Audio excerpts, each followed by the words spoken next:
At the Battle of Endor, the Galactic Empire suffered a devastating blow when the Rebel Alliance was able to take out Darth Vader's flagship, the Executor, and send it crashing into the second Death Star. The Executor's ultimate destruction during the battle seems to have occurred far too easily for a Super Star Destroyer that was a 19-kilometer long behemoth. It appeared that all it took to take it down was an A-Wing crashing into its bridge once the deflector shields were disabled. As it appeared in Return of the Jedi, one perfectly guided missile, torpedo, or out-of-control Rebel Starfighter would be enough to take down an entire Super Star Destroyer and its crew of over 300,000.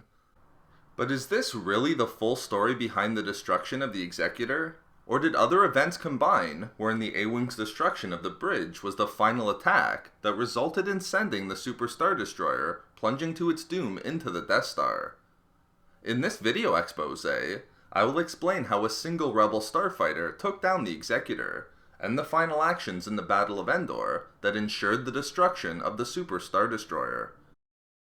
As a very brief overview of the last moments of the Executor as seen in Return of the Jedi, during the Battle of Endor, the Rebels chose to engage the Empire's Star Destroyers at close range, while their ground team dismantled the shield generator on the forest moon of Endor, believing they had a better chance of surviving against the Star Destroyers than against the Death Star.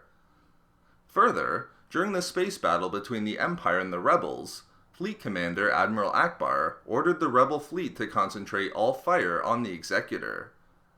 Having turned their attention to the Super Star Destroyer, two RZ-1 A-Wings strafed its bridge deflector shields and destroyed them. While the Executor's bridge was unshielded, the badly damaged Rebel A-Wing of Green Leader Arvel Krynid managed to foster enough control of the Starfighter to send it hurling towards the Super Star Destroyer's bridge. Following the enormous destruction that resulted from the collision, the Executor then started to roll and began its plunge that ultimately led to it exploding upon impact with the Death Star. The sequence of events make it appear that all it took to bring down the massive capital ship was to crash a single Rebel Starfighter into the bridge once the shields were down, a rather simple tactic for such an enormous Imperial vessel. But as we'll see, the crashing of Green Leader's A-Wing into the bridge was not on its own fatal to the Executor, as it sustained additional damage, which in combination with the destruction of the bridge, resulted in the annihilation of Vader's Super Star Destroyer. Of paramount necessity to the ultimate destruction of the Executor was the fact that its massive engines had also been damaged during the Battle of Endor. Prior to the battle, the Rebel Starfighter pilots understood that despite the extensive shielding of a Star Destroyer, which made it virtually impossible to inflict damage upon it with Starfighters, the same was not true for its engines. This knowledge was directly put into action during the Battle of Endor by the X-Wing pilots of Corona Squadron upon hearing the call from Lando to get in close on the Star Destroyers. Corona Squadron immediately set their sights on the engines of the Star Destroyer the Subjugator, unleashing a devastating barrage against its engines. Although Corona Squadron attacked the Subjugator and not the Executor, it's not merely speculation that the Super Star Destroyer also sustained damage to its engines during the Battle of Endor. It was confirmed by Imperial Captain Sienna Ree that the Executor had also taken damage to its engines during the battle. Stationed on the Executor herself, and therefore having a personal knowledge of the Super Star Destroyer's abilities, Captain Ree watched in horror as the damaged A-Wing went crashing into its bridge. However, importantly, her horror wasn't directly related merely to the damage done to the bridge. She understood that on its own, even though the bridge sustained a direct hit, this alone wasn't enough to cripple the Executor.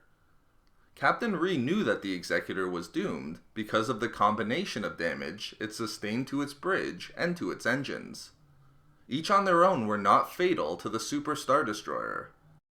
But once the bridge was severely damaged, this combined with the damage sustained to its engines caused the Executor to lose power and become too crippled to prevent its drift to the closest body with a major gravitational pull, the second Death Star. Therefore, it was not merely the damage inflicted by a single Rebel starfighter that took down the Executor. Rather, it was this damage, in combination with the damage done to its engines, through the orders of General Calrissian and Admiral Akbar, that worked to ultimately cripple the Executor, and send it plunging to its doom into the Death Star. So there we have it, how the Executor was brought down during the Battle of Endor. We love making these videos, so why not subscribe for more fun Star Wars theories and discussions? Also, if you enjoyed the video, think about giving a like or leaving a comment. If not for me, for Green Leader.